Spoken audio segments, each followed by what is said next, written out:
4th of May, Rabbi Furst, Mishna Berura. Ola, the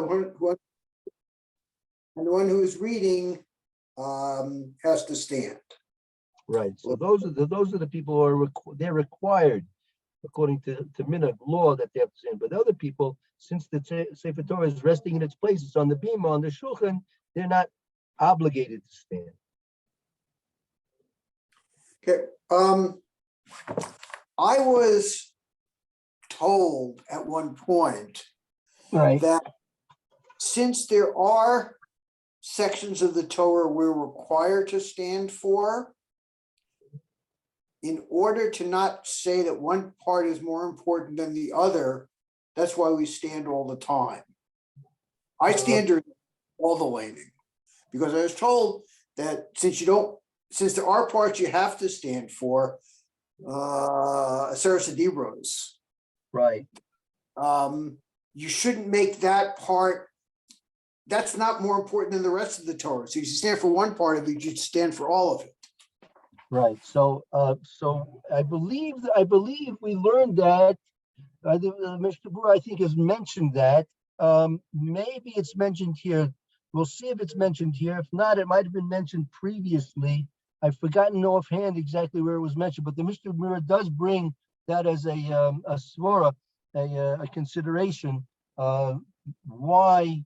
Meaning also meaning. They bring down that according to those who sit, right, when it comes time to standing for those places that you're supposed to stand for, they shouldn't stand at that particular point specifically. I mean, they should get up sometime before or earlier than that, according to those minhagim that they sit, right? We'll see if we'll see what the Mishnah says by the machmirim. Why are we machmir that we stand in general all the time? Let's see. Hold on. Okay, and similarly, afilu kisha echad tofsa biyado. Even when somebody's holding it in his hand, could go in be'ez shekorin haftorah, when they're reading this haftorah, kivit yehu yoshev bimkomo, since he's sitting in his place, ain't rak lamod lefonav, you don't have to stand in front of him. Afilu heim betok dalet amos shelo ala bima, even if there's 4 amas of him on the bima. Okay, so one second. Let's say, what does it say again? Even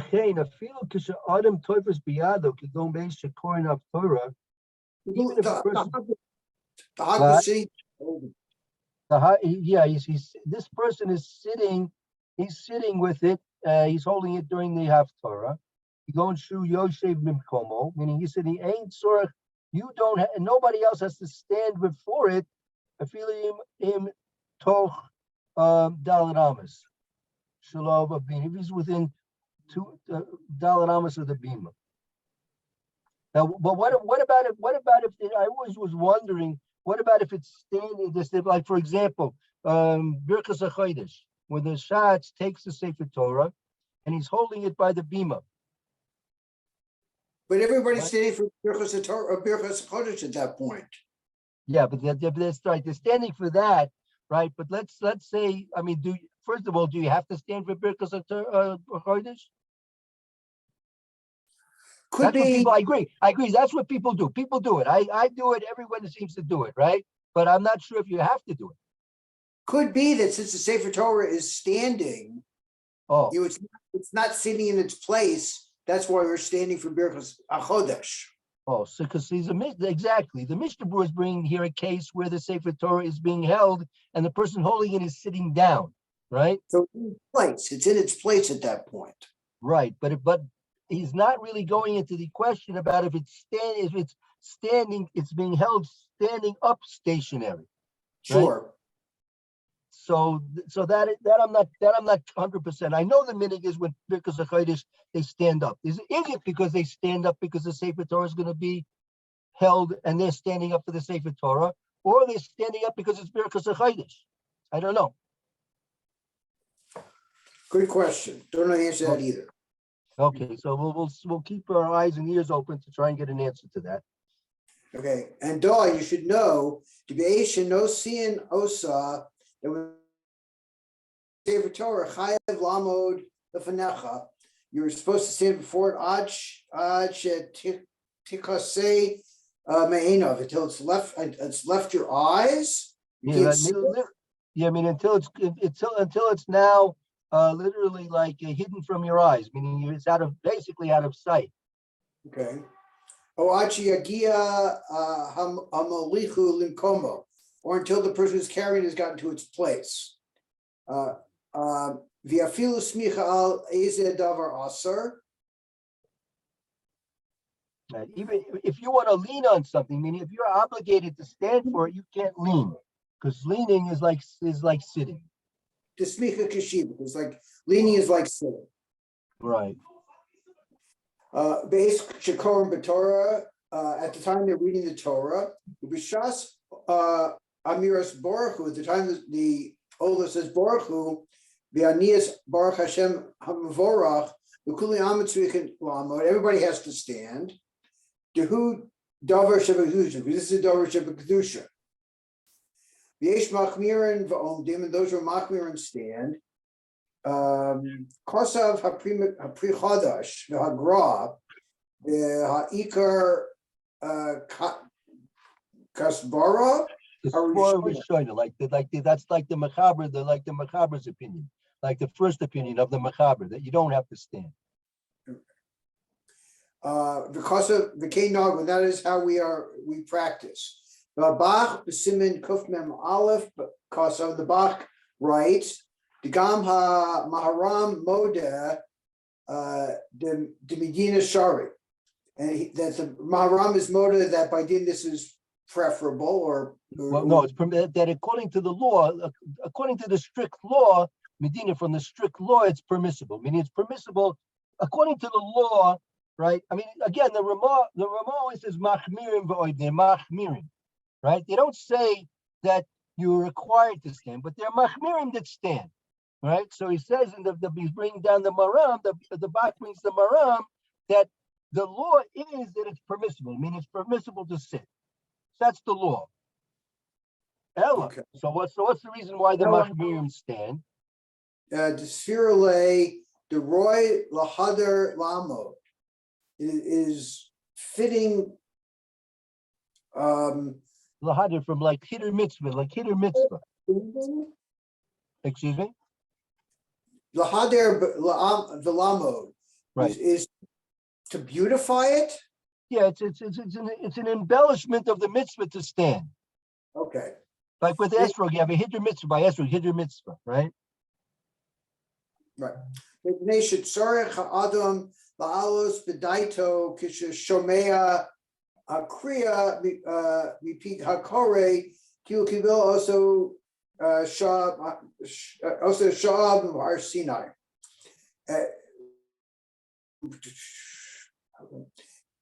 You're right, because it is a person should have in his mind that at the time he is listening to the Torah, it's it is as if he is receiving it at Har Sinai. Har Sinai Hayat Kol Yisrael Omdi, and at Har Sinai everybody was standing. Tiksiv Anochi Omed Bein Hashem U'Beinechem. We're going to stand between you and Hashem. Umishu Ish Chalash B'Kashol La'amod, and somebody who's weak and can't stand. V'Alpha Pizeh Ein Daito Musheves. Lekavin Hatev L'Kol Koreh, and because of this, he can't pay attention well to the reading. Yeshiv, he should sit. All right. I mean, if it's going to bother him to stand, and he's not going to be able to pay sufficient attention to the actual reading, because that's the main point. You're reading it, so you should pay attention to it, right? You should be able to fulfill it and obligate yourself on what's being said, learn from what's being said. So if that's going to stare you kavana, so it's better that you sit. Hamaram is what the Ram did. The Cain Gavra Lakuli Alma Shori Leshev. And between each of the Aliyahs, everybody agrees that it is permissible to sit. Right. So I have to try and find him. I think it's a Shuvas of Rav Moshe. I have to try, believe that, or I'll try and find if I can, about standing, that they speak about those who are sitting and they want to stand at the time of the, so it's going to be Nogeh for Shavuos, because we're going to be reading the portion of the Seres Dibros on Shavuos, if I'm not mistaken, right? Right. So, if I don't find it sooner, hopefully I can find it, find that tshuva. I think Rav Moshe had tshuva. The other posts can speak about it, that what you're supposed to do if your minig is to sit, right? But at least we didn't see in the Mishnah Berura that he's bringing the reason down why they stand all the time is because of those times when you have to stand, and it looks like those you're giving more importance to those sections that you're standing for than other standard sections. Okay.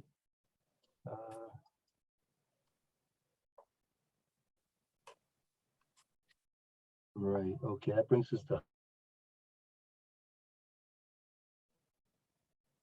Yeah, we did that. Oh, okay, we did that. Okay, Ben okay, right. Ben right, exactly. It's permissible to sit. Okay, very good. Okay, so that brings us to the end of Kuf Mem Vav.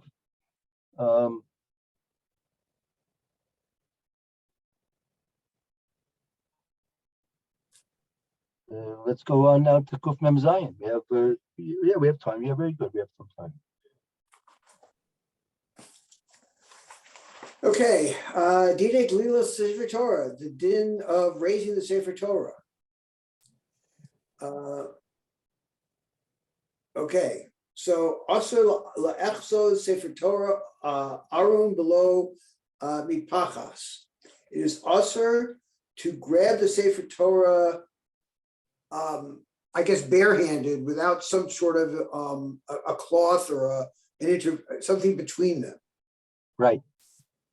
The Hagav Yesh Omrim Dehu Adin Sh'ar Kisvei Kodesh, and there are those who say this applies to all Kisvei Kodesh. That would be like, for example, that would be a big problem with Megillah. A lot of people have their own Megillas, right? Right. So according to this, you wouldn't be able to hold your Megillah with bare hands. And you see very few people are. I've never noticed anyone who's careful not to touch the cloth with the. Even the Balkar, even the shots, even they no one's careful about not touching the Megillah. And the remark continues, V'lo Nagu came, but we don't practice this way. The Torah Achmir Imlo Nital Yadav. And it's good to be machmir if you haven't washed your hands. We say for Torah Afilu B'chai Gavna Asur. And the Sefer Torah, even if you wash your hands, it's still going to be usher to hold it. So that Sefer Torah, you need to use some sort of a cloth all the time. If you've ever noticed, sometimes when they're being goylel the Sefer Torah, right, and sometimes it slips down and they have to readjust it a little bit, right? So the people doing it, the gabbai or the shots, they'll hold the Sefer Torah with the talis. They'll grab hold of it. They'll use the talis to grab hold of the cloth. You've ever noticed that before? This is only concerning the cloth, not the Atzei Chaim, right? Yeah, the Atzei Chaim. That's apparently this is not the case where you definitely, as far as I know, there's no problem holding the Atzei Chaim with bare hands, as far as I know. Because I just realized now that I'm thinking about it, when I get an aliyah, I'm holding on to one of the Atzei Chaim. I hold that with my talis. Okay. But it's Chaim I'm holding. But when I do Galila, I just take it in my hands. I didn't even think about it. I just take it in my hands. Mm-hmm. Interesting. It's obviously not the cloth. Right. Interesting. Why you be holding the Atzei Chaim with your talis at the time of the brachas? Don't know. Interesting. I don't know. I mean, I was taught that when I was bar mitzvah. I've always done that. I didn't realize the disconnect between the aliyah and the hagbo, because the hagbo I was with my hands. Right. Interesting. I know. I know the week people are mocking me to take their tefillin off when they're holding it. So it's mamish their hands. There's no chatzitza at all. Right. That's right. Correct. Okay. Something that if I may, there may be some type of anugga about that. I'm not sure. But I tell you, when we learned the halachas about getting the aliyah and making the brachas, we didn't see anything about not holding the atzei chayim. Okay. Like I said, this is the way I was taught 60 years ago, and that's what I've done since then. So I don't remember I was given a reason or what at the time. Yeah, you probably can't go and ask the people who taught you about this now. Probably not. Probably. Okay. Okay. So Mishna Berura, Aleph, Ashel Echos. Yeah, actually, I'll tell you what time is it now? Oh yeah, we have time. Yeah, I'm sorry. Go ahead. Did we finish the We finished the remark. Okay, then let's stop here because let's continue. Let's do the Mishna Berura on the first part because the rest of the Mechaber we're not gonna have time for anyway. Let's see the Mechaber at this point. Go ahead, Mishna Berura. Okay, it's usher to hold it. Gemara, the Gemara says Davur Zeh Nikbar Arum Mitzvah Zu.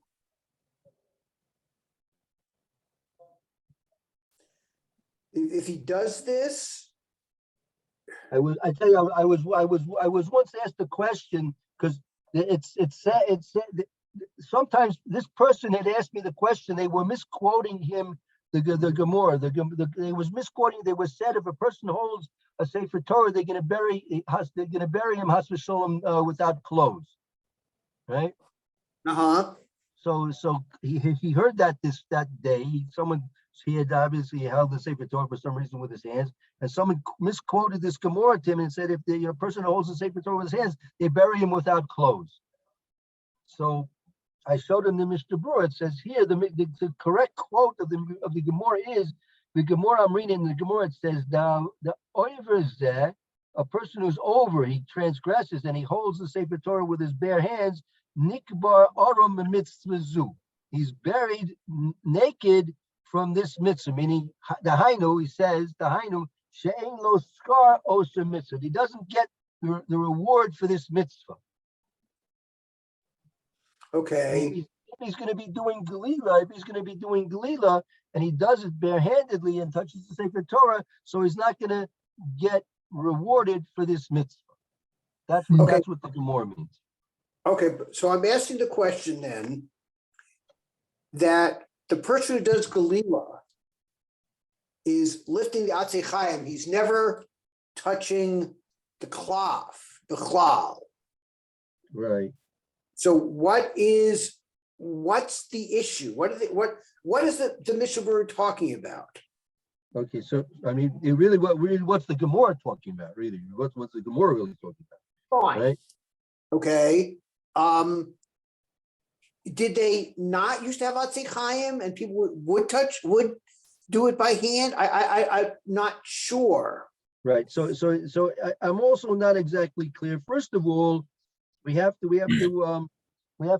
realize we're talking about this is the Mechaber's opinion, and it's based on the Gemara, and the Gemara, they basically, if I'm not mistaken, they had a Sefer Torah more similar to the way the Sephardim have their Sefer Torah. They had the Sefer Torah, the klaf in its own cabinet, right? Right. And now how they actually lifted it up and did the Hagbah and the Galila, I don't really know. I also tend to think it's different than what the Sephardim do in our time as well, because the Sephardim in our time, they pick up the whole cabinet, right? And when they're turning it, it turns on the inside. It's completely different than what we have by the Ashkenazim with the Eitz Chaim. Right. So we're gonna have to get a little bit more of a better picture of what's actually going on with this and how it actually works. So we'll have to stop here now anyway. But we'll have to try and get a better clarity in the actual situation as the Mechaber is explaining, and the difference between, because again, we're in this simon here, we're going to be dealing with the difference between the Ashkenaz minhag and the Sephardi minhag, because they also, the Sephardi do the Hagbah, they do it at the beginning when they take it out of they take the Sefer Torah out of the Aron. Before the Kriya, they do their Hagbah. We do it after. So it's completely going to be going in two different directions with this sif over here in this simon. So we'll go through it slowly, Bez Hashem, hopefully get it clarified as we go along, Mitzvah Hashem. Okay. Okay, Mitzvah Hashem. All right, so you both have a good day. Rabbi, Have a first you good day. Yeah. Kasha. Yeah. Excuse me, Ilsa? Could you say, I have a question to ask you. Yeah, sure. I'm here. Okay. Go ahead. Okay. My wife and I made Aliyah 3.5 years ago. Okay. But because we've had to take care of her parents, we have not been here for Yontif yet. We have not been in Eretz Yisrael during Yontif since we made Aliyah. We've been in the States. We've made 2 days Yontif in the States. Right. To us. Hashem. Okay. Okay. The question is, okay, now I spend most of my year in Eretz Yisrael. So I believe without a problem that I can observe 1 day Yontif without a question. Right. So Right. I'll do a Friday will be Shavuos and Shabbos will be regular Shabbos.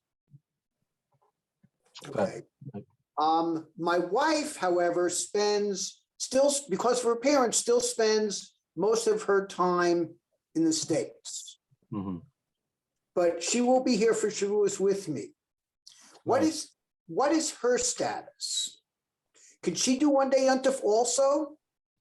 Okay, first of all, it's a very complicated question, and the poskim have different opinions about it. The question is your wife obligated to follow after you or not? I think that the way I see it, the main question is does the wife follow the husband? Meaning, Right. Irregardless of what she's doing, but if the husband is a 1 day person, does that automatically mean that the wife is a 1 day person also? Right. Again, like to answer your question, I would suggest, I mean, if there's a pasuk that you usually use for your general questions, then I would direct it to him, because again, each pasuk has a different approach to this. And again, this question has become in the last 40, 50 years much more prevalent than it was in the past. Usually people came here, they stayed here, people were there, they stayed there, and sometimes once in a while they come and visit. But here we go back and forth, and it's becoming so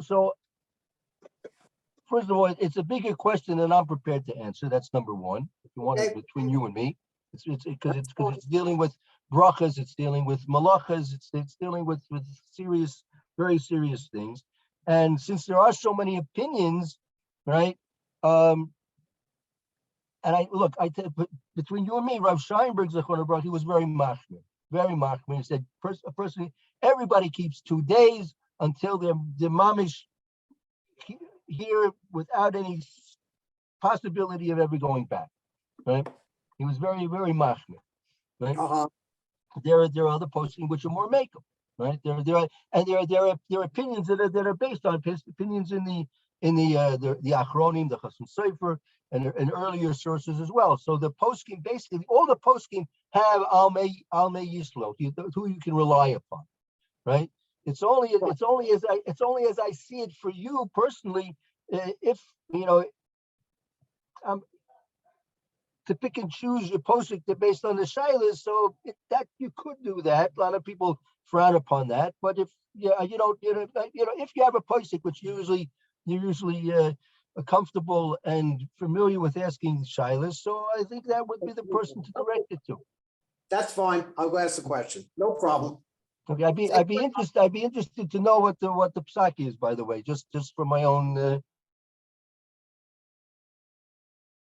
Whether the posting is here, the focus is there, but all the posting have been dealing with this question for the last 20, 30, 40 years. So in general, most posting have a certain das on this question. or they Okay. would cobble it from the earlier Achronim, or they whatever. But that's what I would suggest. All right, thank you. Have a good Shabbos. Okay, you too. Be well. See you next week. Yep. Shalom, bye.